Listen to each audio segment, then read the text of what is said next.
என்னங்க, கதவு திறந்துதான் இருக்கு, வாங்க. வேதா, உன்னை வீடு முழுக்க கீழே தேடிட்டு இருக்கேன். நீ ரூம்குள்ள என்ன பண்ணிட்டு இருக்க? என்னங்க, சும்மா தாங்க புக்கு படிச்சிட்டு இருந்தேன். புக்கு படிச்சிட்டு இருந்தியா? ஏன், உடம்பு எதுவும் சரியில்லையாமா? இல்லையங்க, நல்லாதான் இருக்கேன். ஏங்க? இல்லம்மா, கீழே எல்லாரும் வேலை செஞ்சிட்டு இருக்காங்க. எல்லாரோடையும் ஒன்னா இல்லாம நீ எதுக்கு மேல வந்து ரூம்குள்ள தனியா இருக்க? அதுவும் கதவெல்லாம் சாத்திட்டு. ஓ, அதுவா? அது ஒண்ணும் இல்லைங்க. எனக்கு அப்படிலாம் எல்லார்கிட்டயும் வளவலன்னு பேசுறதெல்லாம் பிடிக்காது. எனக்கு ஒரு ரூம்குள்ள தனியா என்னோட உலகத்துல இருக்கணும். அப்படி இருந்தாதான் எனக்கு பிடிக்கும். வேதா, சொல்றேனேன்னு தப்பா நினைக்காத. இப்படியே நீ ரூம்குள்ள உட்காந்துக்கிட்டு கதவை சாத்திக்கிட்டு இருந்தனா எப்படிதாம்மா மத்தவங்க கிட்ட எல்லாம் பழகுவ? கீழே போ, கொஞ்ச நேரம் அம்மா கூட பேசு. அவங்க கிச்சன்ல வேலை செஞ்சாங்கன்னா அவங்களுக்கு கொஞ்சம் ஹெல்ப் பண்ணு. அப்புறம் ஏதாவது வேலை இருக்கான்னு கேளு. வெளியாளுங்க கிட்ட கொஞ்சம் பேசி பழகு. இப்படி ரூம்குள்ளேயே கதவை சாத்திட்டு உட்கார்ந்து இருக்கிறது அவ்வளவா நல்லா இல்லம்மா. என்னங்க என்னங்க, ரூம்குள்ள உட்காரது கூட இந்த வீட்ல குத்தமா? ஐயோ, நான் குத்தம் சொல்லல வேதா. உனக்கு புரியுதா இல்லையா? நமக்கு இப்பதான் கல்யாணம் ஆயிருக்கு. நீ இந்த வீட்டோட மருமக. உன்னை பத்தி எல்லாருக்கும் தெரிஞ்சுக்கணும்ல. நீயும் இந்த வீட்டை பத்தி புரிஞ்சுக்கணும். அதுக்காகவாது கொஞ்சம் வெளியே வாமா. ரூம்குள்ளேயே உட்காந்துருக்க உனக்கும் ஒரு மாதிரி இருக்கும், மத்தவங்களுக்கும் ஒரு மாதிரி இருக்கும். அதுக்குதான் சொன்னேன். சரிங்க, வரேன். இங்க பாருமா, ரொம்ப சலிச்சுக்கிட்டு வராத. உனக்கு பிடிச்சிருந்தா மட்டும் நான் சொல்றத பண்ணு. ஏன் பொண்டாட்டி எல்லாத்தையும் பொறுப்பா எடுத்து நடத்தணும்னு எனக்கும் ஆசை இருக்கும்ல, அதனாலதான் சொன்னேன். புரியுதுங்க, வரேன். சரி, அப்புறம் சொல்லணும்னு நினைச்சேன். நம்மளுக்கு இந்த வாட்டி தலை தீபாவளியில.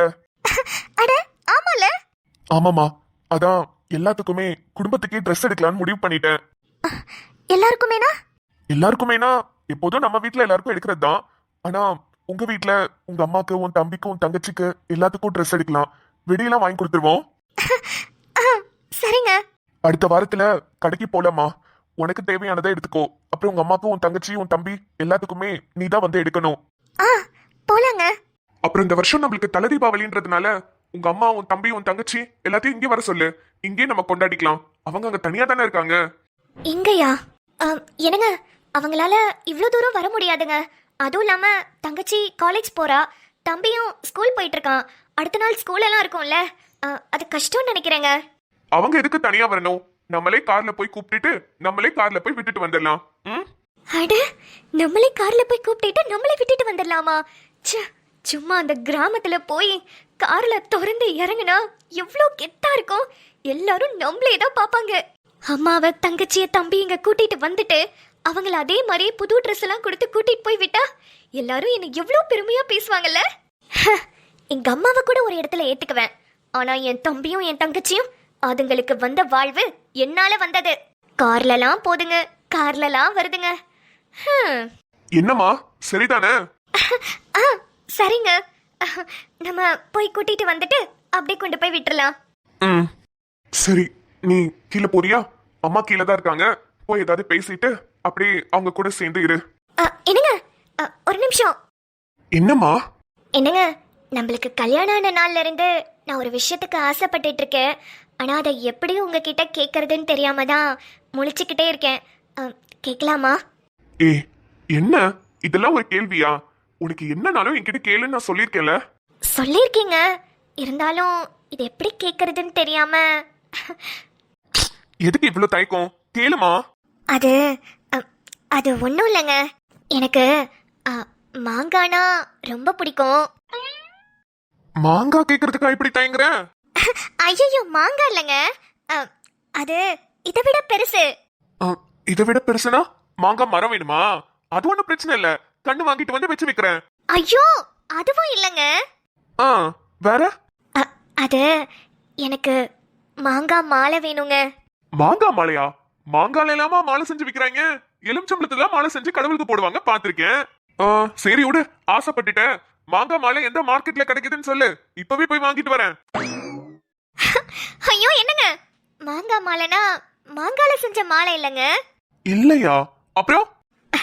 அதாங்க 5 பவுன்ல மாங்காய் மாலை செயின் கேட்டேங்க.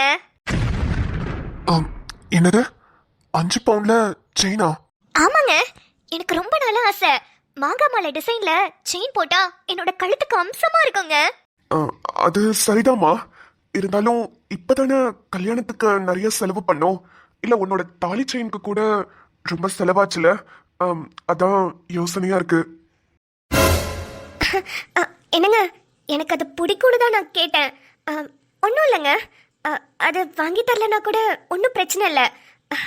எனக்கு ரொம்ப ஆசையாக இருந்துச்சுங்க. நீங்கள் தானே சொன்னீங்க நீ என்ன ஆசைப்பட்டாலும் என்கிட்ட கேளுன்னு. அதனால தாங்க டக்குன்னு கேட்டுட்டேன். உங்களால் வாங்கி தர முடியலன்னா பரவாயில்லைங்க, ஒன்றும் பிரச்சனை இல்லை. ஏ இல்ல இல்ல, வாங்கி தர முடியாமலாம் இல்ல. அதான் சொன்னேன்ல, இப்பதானே கல்யாணத்துக்கும் செலவு பண்ணோம். அது மட்டும் இல்லாம உனக்கு தாலி செயின் அது இதுன்னு வாங்கினதுனால கொஞ்சம் செலவாயிடுச்சு. கொஞ்சம் காசு சேர்ந்ததுக்கு அப்புறம் கண்டிப்பா வாங்கி தரேமா. ஐயோ பரவாயில்லைங்க. இல்லை, நான் தான் அதை யோசிக்காம கேட்டுட்டேன் போல. சரிங்க, அத்தை வெயிட் பண்ணுவாங்க, நான் கீழே போகிறேன். வேதா, அது ஒன்றும் பிரச்சனை இல்லைங்க. நீங்கள் ஆசைப்பட்டதை எதுவாக இருந்தாலும் என்கிட்ட கேளுன்னு சொன்னதுனால தான் நான் கேட்டேன். இல்லைனா கேட்டிருக்க மாட்டேன். சரிங்க, சரி நான் கீழே போகிறேன். ச்சே, வேதா ஆசைப்பட்டு வாயை திறந்து கேட்டுட்டா. ஆனா என்னாலதான் அதை நிறைவேற்ற முடியலையே. 5 பவுனுக்கு காசுக்கு நம்ம என்ன பண்றது? நம்மளே காசு லோடுக்கு தான் வச்சிருக்கோம். ஆனா அதுல நகை வாங்கிட்டா அடுத்த லோடுக்கு எதுவும் பண்ண முடியாதே. ச்சே, மாங்காய் மாலை போட்டா என் கழுத்துக்கு எவ்வளோ அழகா இருக்கும். அதனால தானே கேட்குறேன். பொண்டாட்டி ஆசைப்பட்டு கேட்கறது கூடவா ஒரு புருஷனால வாங்கி தர முடியாது? இத்தனைக்கும் கவர்மெண்ட் வேலை, அது இல்லாம ரைஸ் மில் வேற, அது பத்தாம இவ்வளோ பெரிய வீடு, ஒரு காரு, ஒரு மாங்காய் மாலை, அது வெறும் 5 பவுனுக்கு தான் கேட்டேன். அது கூட வாங்கி தரணும்னு இவருக்கு தோணலைல.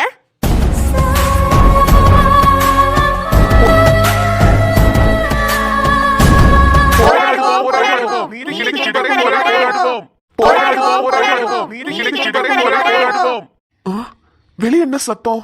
என்ன போராட்டம் பண்ணிட்டு இருக்காங்க? இப்ப அது ரொம்ப முக்கியம். என்னமா? இல்லங்க, என்னமோ முக்கியமான விஷயமா தான் காதுல விழுது. அதான் என்னன்னு தெரியலன்னு சொன்னேன். சரி இரு, கீழே போய் பார்க்கலாம். ஆமா, இங்க பொண்டாட்டி பிரச்சனையே பார்க்க முடியல, இதுல ஊரு பிரச்சனை இவருக்கு ரொம்ப முக்கியமா? எவ்வளவு ஆசையா இருந்தேன். 5 பவுன்ல மாங்காய் மாலை கிடைச்சா சூப்பரா இருக்கும். ஆனா இவரு எனக்கு வாங்கி தர மாட்டாரு போலயே. ஐயோ, இவனுங்களுக்கு என்ன பிரச்சனை? போய் தான் பாப்போம். அண்ணா அண்ணா அண்ணா, என்னாச்சு? ஏன் இவ்ளோ கூட்டம் கூடி இருக்கீங்க? தம்பி, கூட்டம் கூடாம வேற என்னப்பா பண்றது? எத்தனை வருஷமா அரசாங்கத்துக்கிட்ட சொல்லிட்டு இருக்கோம், இந்த ரோட சரி பண்ணி கொடுங்க, தண்ணி குழாய நல்லபடியா செஞ்சு கொடுங்கன்னு. தண்ணியே வர மாட்டேங்குதுப்பா. ரோடு சரியில்லாம நேத்து ஒரு புள்ள கீழே விழுந்து மண்டையில அடிபட்டுருச்சுப்பா. மூளையில ஏதோ பாதிப்புன்னு ஆஸ்பத்திரியில அட்மிட் பண்ணிருக்காங்க. ஐயோ, என்னம்மா சொல்றீங்க? ஆமாய்யா, நாங்களும் அரசாங்கத்துக்கிட்ட கேட்டு கேட்டு பார்த்துட்டோம். அவங்க எதுவுமே பண்ற மாதிரி தெரியல. அதனாலதான் போராட்டம் பண்ணலான்னு முடிவு பண்ணிட்டோம்ப்பா. என்னம்மா பண்றது? இவங்க எல்லாமே பண்ணி தரேன்னு வாக்குறுதி கொடுத்ததுனாலதான் நம்ம ஓட்டு போட்டோம். ஆனா இத்தனை வருஷம் கழிச்சும் நம்மளுக்கு எதுவுமே நடக்கலையே. ஆமாப்பா, நீங்க சொல்றது சரிதான். ஓட்டு கேக்குறதுக்கு மட்டும்தான் நம்மள கையெடுத்து கும்பிட்டு கேக்குறாங்க, நம்மள பார்க்கவும் வராங்க. ஆனா அதுக்கப்புறம் நம்ம அவங்க கால்ல போய் விழுந்து இதெல்லாம் எங்களுக்கு பண்ணி கொடுங்கன்னு கேட்டாலும் நம்மள கண்டுக்க மாட்டேங்கிறாங்க. ஆமாமா, அதுக்குதான் ஒரு நல்ல தலைவனா பார்த்து நம்ம ஓட்டு போடணும்னு சொல்றது. எல்லாருமே அப்படித்தானையா இருக்காங்க. நாங்களும் ஒரு வாட்டி ஒருத்தருக்கு தான் ஓட்டு போட்டு பாக்குறோம். ஆனா யாருமே சரிப்பட்டு வர மாட்டேங்கிறாங்களே. சரி விடுங்கய்யா, அடுத்த வருஷம் எலெக்ஷன்ல யாரு நல்லது பண்றாங்கன்னு பார்த்து நம்ம ஓட்டு போடுவோம். சரிங்க தம்பி. இருங்க, நான் எல்லாருக்கும் மோர் கொண்டு வர சொல்றேன். எல்லாரும் குடிச்சிட்டு தெம்பா போங்க. பரவாயில்லைங்கப்பா. அட இருங்கய்யா. வேதா, வேதா, என்னங்க? வேதா, ஒரு 10 கிளாஸ்ல மோர் கொண்டு வாமா. இன்னும் கொஞ்சம் அதிகமாவும் எடுத்துட்டு வா. 10 கிளாஸ்க்கு மேல மோரா? எதுக்குங்க? எல்லாரும் வெயில்ல நின்னு போராட்டம் பண்ணிட்டு இருக்காங்கம்மா. நம்மளால முடிஞ்சது கொஞ்சம் உதவி பண்ணுவோம். மோர் எடுத்துட்டு வா. ஆமா, எதுக்கு எல்லாரும் போராட்டம் பண்ணிட்டு இருக்கீங்க? அரசாங்கத்துக்கு எதிராதாமா போராட்டம் பண்ணிட்டு இருக்கோம். ரோடு சரியாவே போடல, தண்ணி குழாய் வர சரி பண்ணி தர சொல்லி 2-3 வருஷமாவே கேட்டுட்டு தான் இருக்கோம். ஆனா யாருமே நடவடிக்கை எடுக்கல. ஒரு வீட்டுக்கும் தண்ணியே வர மாட்டேங்குதுமா. அதுக்காக தான் இந்த வாட்டி போராட்டம் பண்ணலான்னு முடிவு பண்ணிட்டோம். போராட்டம் பண்ணா எல்லாம் சரியாயிடுமா? தெருவுக்கு தெரு அரசாங்கம் வந்து ஒன்னொன்னா பாத்துட்டு இருக்க முடியுமா? நீங்க தான் கொஞ்சம் அட்ஜஸ்ட் பண்ணிக்கணும். உங்களுக்கு தண்ணி வரலனா இந்த ஊரோட எல்லையில பெரிய டேங்க் கட்டி வச்சிருக்காங்கல்ல, அதுலதான் 24 மணி நேரமும் தண்ணி நிரப்பி வருதுல, அதுல போய் எடுத்துக்க வேண்டியதானே. எம்மாடி, என்னம்மா பேசுறீங்க? வருஷம் வருஷம் தண்ணி வரி கட்டிக்கிட்டு இருக்கோம். அதையும் கட்டிட்டு நாங்க டெய்லியும் அவ்வளவு தூரம் நடந்து போய் தண்ணி எடுத்துட்டு வரணுமா? அப்புறம் எதுக்குமா எங்க கிட்ட வரி வாங்குறாங்க? ரோடு சரியில்லைன்னு சொல்றீங்க. நீங்க தான் பார்த்து மெதுவா போகணும். எத்தனை வாட்டி தான் ரோடு போட்டு கொடுத்துட்டே இருப்பாங்க? ஏமா இவ்ளோ பெரிய மாளிகையில உள்ள நல்லா ஏசிய போட்டு உட்காந்துக்கிட்டு நீங்க நினைச்ச நேரத்துக்கு பைப்பை திறந்தோடனே தண்ணி வருது இல்லம்மா? அது மட்டுமா? வெளிய ரோட்ல என்ன நடந்து போறீங்களா இல்ல வண்டியில போறீங்களா? கார்ல ஜம்முன்னு ஏறி போறீங்க. அப்புறம் எப்படி ரோட்டோட நிலைமை உங்களுக்கு புரியும்? ஏங்க கொஞ்சம் பார்த்து பேசுங்க. வேதா, நீ தான் பார்த்து பேசணும். அவங்க சொல்றதுல எந்த தப்பும் இல்ல. அரசாங்கம் தெருவுக்கு தெரு வந்து எல்லாத்தையும் சரி பண்ணி கொடுக்கணுமா கேக்குற? ஓட்டு கேட்கும் போது மட்டும் வீடு வீடா வந்து கேட்க தெரியுதுல, அப்ப தெருவுக்கு தெரு வந்து பார்த்துதான் ஆகணும். அதுக்குதான் எம்எல்ஏ எம்பின்னு எல்லாரும் இருக்காங்க. நம்ம ஒரு ஓட்டும் ஒருத்தனுக்கும் ரொம்ப ரொம்ப முக்கியம். நம்மளுக்கு ரோடு சரியில்லைன்னா வேற யார்கிட்ட போய் கேக்குறது? அரசாங்கத்துக்கிட்ட தானே கேட்க முடியும். அவங்க வேலையை அவங்க சரியா தான் பண்றாங்க. நீ போய் உள்ள மோர் எடுத்துட்டு வா. என்னங்க, நம்ம எதுக்குங்க இதெல்லாம் பண்ணணும்? அவங்க வீட்ல போய் குடிச்சுப்பாங்க. நீங்க சும்மா இருங்க. வேதா, என்னங்க? மோர் எடுத்துட்டு வான்னு சொன்னேன். சரிங்க, எடுத்துட்டு வரேன். ஐயா, நீங்க ஒண்ணும் தப்பா எடுத்துக்காதீங்க. அவ இப்பதானே கல்யாணம் இந்த ஊருக்குள்ள வந்திருக்கா, அதான் எதுவும் தெரியாம பேசுறா. பரவாயில்ல தம்பி, இருக்கட்டும். சின்ன புள்ள தானே, அதுக்கு என்ன தெரியும் பாவம். சரி, நீங்கெல்லாம் வந்து உட்காருங்க. மோர் எடுத்துட்டு வருவாங்க, குடிச்சிட்டு அப்புறமா போங்க. சாயங்காலம் நானும் வந்து கலெக்டர் ஆபீஸ்ல பேசுறேன். ரொம்ப நன்றிங்க தம்பி. சரிங்க ஐயா. என்னன்னு நீங்க நாரி போன வெண்டைக்காயை வச்சுட்டு 40 ரூபாய் சொல்லிட்டு இருக்கீங்க? ஏமா நல்ல வெண்டைக்காதாம்மா, உடச்சு கூட பார்த்து வாங்கிக்கங்க. தக்காளி வெளிய பார்க்க தான் தலன்னு இருக்கு, உள்ளுக்குள்ள எப்படி பூச்சி பூச்சியா தான் இருக்கும். மா எப்படிமா அறுக்காமையே சொல்றீங்க? அண்ணே, நான் பெரிய செஃப்னே. செஃப்பா? அப்படின்னா? ஓ, இங்கிலீஷ் தெரியாதா? அண்ணே, நான் சமையல் கலை நிபுணர்னே. சமையல் கலை நிபுணரா நீங்களா? அட ஆமாண்ணே, காயெல்லாம் வெட்டி பார்க்காமயே உள்ள என்ன இருக்குன்னு கரெக்டா சொல்லிருவேனே. ஆத்தாடி, என்னம்மா சொல்றீங்க? உண்மையாவா? அட ஆமாண்ணே, இப்ப பாருங்க எப்படி சொல்றேன்னு. அந்த மஞ்சள் கலர்ல உருண்டையா ஒண்ணு இருக்குல்ல, அது என்னன்னு சொல்லுங்க பாப்போம். மஞ்சள் கலர்ல உருண்டை? கொடமிளகாமா? அது சாப்பிட்டிருக்கீங்களா? இல்லம்மா, செஞ்சது கூட இல்ல. அப்பாடியோ. இப்ப அதுக்குள்ள என்ன இருக்குன்னு நான் சொல்லட்டா? அதுக்குள்ள என்னமா இருக்கும்? அதுக்குள்ள ஒண்ணுமே இருக்காது. என்னது, ஒண்ணுமே இருக்காதா? ஆமா, ரெண்டா பொளந்து பாத்தீங்கன்னா தெரியும். குட்டி குட்டியா அதோட குட்டியூண்டு விதை மட்டும் தான் இருக்கும், மத்தபடி காலியா தான் இருக்கும். ஆமாண்ணே, காலிஃபிளவருக்கு அக்கா பொண்ணு மாதிரி ஒண்ணு இருக்குல்ல, அது பேர் என்னன்னு உங்களுக்கு தெரியுமா? அதுவா, பிரக்காலின்னு சொல்லிக்கிறாங்கம்மா. ஐயோ, அது பிரக்காலி இல்லன்னு, பிரக்கோலி. இல்லனா சில இடத்துல ப்ரோக்கலின்னு கூட சொல்லுவாங்க. அதை என்னைக்காவது சாப்பிட்டிருக்கீங்களா?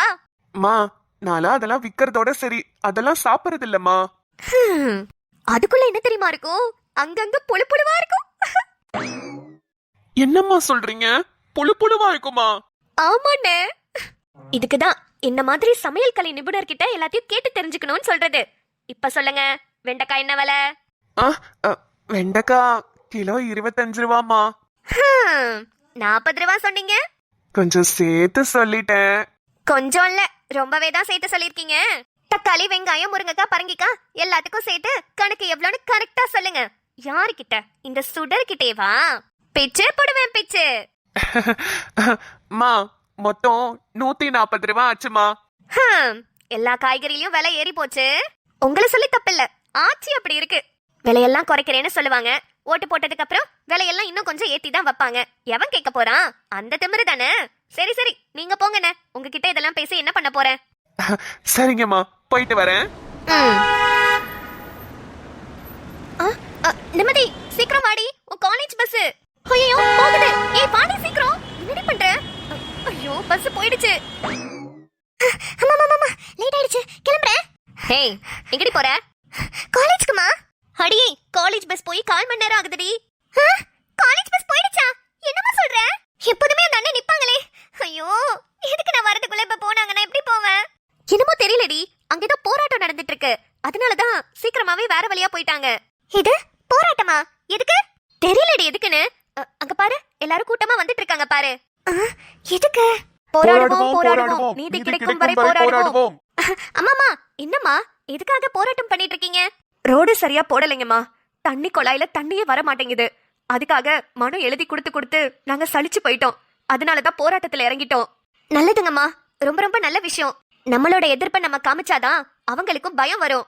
ஆமாங்கம்மா, அதுக்காக தான் போராட்டம் பண்ணிட்டு இருக்கோம். அட ஆதி தம்பி, ஏய் காலேஜுக்கு எப்படி போறதுன்னு கேட்டுட்டு இருந்தல, உன் ஃப்ரெண்ட் வராப்லடி. ஆமா, நான் ஆதி கூட காலேஜுக்கு போய்க்கிறேமா. சரிடி. சுடரமா, என்னாச்சு? எதுக்காக போராட்டம் பண்ணிட்டு இருக்காங்க? ஆதிப்பையா, அது ஒண்ணும் இல்லப்பா, ரோடு சரியா போடல, தண்ணி குழாயில தண்ணி வரலையாம், அதுக்கெல்லாம் சேர்த்துதான் போராட்டம் பண்ணிட்டு இருக்காங்க. ஆமா தம்பி, இந்த குண்டும் குழியுமான ரோட்ல போய் நேத்து ஒரு புள்ள கீழே விழுந்து தலையில அடிபட்டுருச்சுப்பா. மூளையில ஏதோ பிரச்சனைன்னு ஆஸ்பத்திரியில சேர்த்திருக்காங்க. ஐயோ, அட கடவுளே. ஆமா, நான் கூட கேள்விப்பட்டேன். இப்ப எப்படி இருக்காரு? காப்பாத்துறது ரொம்ப கஷ்டம்னு சொல்லிருக்காங்கப்பா. பாவம், கர்ப்பமான மனைவி, அந்த பிள்ளைக்கு 7 மாசம் ஆகுது. கேக்குறதுக்கே ரொம்ப கஷ்டமா இருக்கு. கிட்டத்தட்ட 3 வருஷமா குழாய் அடி பைப்புல தண்ணியே வரல. அதை சரி பண்ணி தர சொல்லி ரொம்ப வருஷமா கேட்டுக்கிட்டு இருக்கோம். அதையும் சரி பண்ணி தர மாட்டேங்கிறாங்க. அதுக்குதான் போராட்டம் பண்ணாலாவது ஏதாவது கண்டுக்கிறாங்களான்னு பாக்குறோம். கண்டிப்பா கண்டுக்க மாட்டாங்கம்மா. ஃப்ரெண்ட், ஏன் ஃப்ரெண்ட் அப்படி சொல்ற? பின்ன என்ன ஃப்ரெண்ட், போராட்டம் பண்ணா யாருக்கு இங்க என்ன நஷ்டம்? அவங்க அவங்களோட வேலையை தான் பார்த்துட்டு இருப்பாங்க. நமக்கு ஒரு விஷயம் வேணும்னா இறங்கி செய்யணும் ஃப்ரெண்ட். என்ன பண்ணலாம்னு நினைக்கிற? அந்த குண்டும் குழியுமா இருக்கிற ரோட போட்டோ எடுத்து அதுல விழுந்தவரையும் போட்டோ எடுத்து சோஷியல் மீடியால போடணும். அதே மாதிரி தண்ணி வராம மக்கள் எல்லாம் எவ்வளவு கஷ்டப்படுறாங்கன்றதையும் வீடியோ எடுத்து போடணும். சோஷியல் மீடியாவோட பவரே வேற. கொஞ்சம் ஸ்ப்ரெட் ஆச்சுன்னா போதும், எல்லாத்தையும் அவங்களே பார்த்துப்பாங்க. சூப்பர் ஃப்ரெண்ட், நல்ல ஐடியா. ஆனா இதை எத்தனை நாளைக்கு இப்படியே பண்ணிட்டு இருக்கிறது? நம்ம மனு கொடுத்தா உடனே வந்து பாக்குறது தானே அவங்களோட வேலை. மக்களுக்காக வேலை செய்யாம வேற யாருக்காக வேலை செஞ்சிட்டு இருக்காங்க? அதுக்காக தான் சுடரமா, நம்ம நாட்டோட தலைவரை நம்ம தான் தேர்ந்தெடுக்கணும். அதுவும் யோசிச்சு தேர்ந்தெடுக்கணும். காலங்காலமா ஒரே தலைவனுக்கு ஓட்டு போட்டுட்டே வந்தா இப்படிதான் நடக்கும். கொஞ்சமாவது மாற்றம் வேணும். நம்மளுக்கு நல்லது நடக்கணும்னா மாற்றம் கண்டிப்பா தேவை. மாற்றம் ஒன்றே மாறாதது ஃப்ரெண்ட். Correct friend. என்னம்மா, உங்களுக்கு இப்பயாவது புரிஞ்சுதா? நல்லாவே புரிஞ்சது தம்பி. அந்த காலத்துல நாங்கெல்லாம் யாரு வந்து ஓட்டு கேக்குறாங்கன்னு பார்க்க மாட்டோம். அந்த சின்னத்துல போய் பட்டன் அழுத்திட்டு வந்துருவோம். ஆனா இதுக்கப்புறம் ஆளுங்க யாருன்னு பார்த்துதான் ஓட்டு போடுவோம். அவங்க சொல்ற கொள்கையெல்லாம் அலசி ஆராய்ஞ்சு பாப்போம். அவங்க சொல்றதெல்லாம் சரியா இருக்கிற பட்சத்துல நாங்க யோசிச்சு ஓட்டு போடுவோம் தம்பி. சரியா சொன்னீங்கம்மா. உங்க ஒருத்தரோட ஓட்டும் இங்க ஒரு தலைமுறையை மாத்தும். யோசிச்சு ஓட்டு போடுங்க. மாற்றம் கண்டிப்பா தேவைனா நீங்க யோசிச்சு ஓட்டு போடணும். உங்களோட தலைமுறையை பார்க்காதீங்க. உங்களுக்கு அடுத்த தலைமுறை நாங்க, எங்களுக்கு அடுத்த தலைமுறை எங்களோட பிள்ளைங்க. இவங்க எல்லாரையும் யோசிச்சு ஓட்டு போடுங்க. கண்டிப்பா தம்பி, உயிரோட இருக்கிற வரைக்கும் இதுக்கப்புறம் நாங்க யோசிச்சுதான் ஓட்டு போடுவோம். மாற்றம் கண்டிப்பா தேவை. போராடுவோம் போராடுவோம், மாற்றம் வரும் வரை போராடுவோம். ஃப்ரெண்ட், இத நம்ம சோஷியல் மீடியால ட்ரெண்ட் பண்ணணும். இத பார்த்து அடுத்த வருஷம் 2026 எலெக்ஷன்ல கண்டிப்பா எவெல்லாம் ஓட்டு போடுறானோ ஒருத்தனும் யோசிச்சு ஓட்டு போடணும். பண்ணிரலாம் ஃப்ரெண்ட். கவலையே படாதீங்க. அடுத்த வருஷம் நம்ம தலைவன் தான். எழுவோம் எழுவோம், முன்னால் எழுவோம், பின்னால் நிழலாய் வருவோம். தொடுவோம் தொடுவோம், சிகரம் தொடுவோம், விழுதாய் விதையா. மக்களே, உங்க எல்லாருக்கும் புரிஞ்சிருக்கும்னு நினைக்கிறேன். மாற்றம் தேவைனா அடுத்த வருஷம் எலெக்ஷன்ல யோசிச்சு ஓட்டு போடுங்க. அப்புறம் நம்ம கதைக்கு வருவோம். இன்னைக்கு எபிசோட்ல வேதா கொஞ்சம் ஓவரா தான் பேசிட்டாலோ. பார்த்தேன் 5 பவுண்ட்ல மாங்காய் மாலை வேணுமாமா. மாங்காய் மண்டை மாதிரி இருந்துட்டு மாங்காய் மாலை தேவைப்படுதான். முத்துமொழி என்ன பண்றாருன்னு பொறுத்திருந்து பாப்போம். அப்புறம் இன்னைக்கு எபிசோட் எப்படி இருந்துச்சுன்னு கமெண்ட் பாக்ஸ்ல தட்டி விட்டு போங்க. உங்களுக்கு இந்த வீடியோ பிடிச்சிருந்ததுன்னா லைக் பண்ணி உங்க ஃப்ரெண்ட்ஸ் அண்ட் ஃபேமிலிக்கு ஷேர் பண்ணுங்க. மறக்காம நம்ம சேனலை சப்ஸ்கிரைப் பண்ணிக்கோங்க. அப்பனாதான் உடனுக்குடன் நாங்க எப்ப வீடியோ போட்டாலும் உங்களுக்கு நோட்டிபிகேஷன் வரும். சரி, நாளைக்கு வீடியோல சந்திக்கலாம். பாய் மக்களே. அப்புறம் வீடியோ டைமிங் கொஞ்சம் மாறி மாறி தான் வருது. என்னங்க பண்றது, அட்மினோட குட்டி குவார்டர்லி லீவ்ல இருக்கு. அந்த சேட்டை பிடிச்ச குட்டையும் வச்சு சமாளிச்சுட்டு வீடியோ எடுக்கிறது கொஞ்சம் கஷ்டமா தான் இருக்கு. அதனாலதான் வீடியோ டைமிங் மாறி மாறி வருது. தயவு செஞ்சு கொஞ்சம் அட்ஜஸ்ட் பண்ணிக்கோங்க அப்படின்னு அட்மின் சொல்ல சொன்னாங்க. உங்களுக்குலாம் குவார்டர்லி லீவ் எப்படி போயிட்டு இருக்கு? பசங்க எல்லாம் என்ன பண்ணிட்டு இருக்காங்க? எல்லாத்தையும் கமெண்ட் செக்ஷன்ல சொல்லுங்க. நானும் படிச்சு ஆறுதல் அடைஞ்சுக்கிறேன். சரி மக்களே, நாளைக்கு பார்க்கலாம். எழுவோம் எழுவோம், முன்னால் எழுவோம், பின்னால் நிழலாய் வருவோம். தொடுவோம் தொடுவோம், சிகரம் தொடுவோம், விழுதாய் விதையா.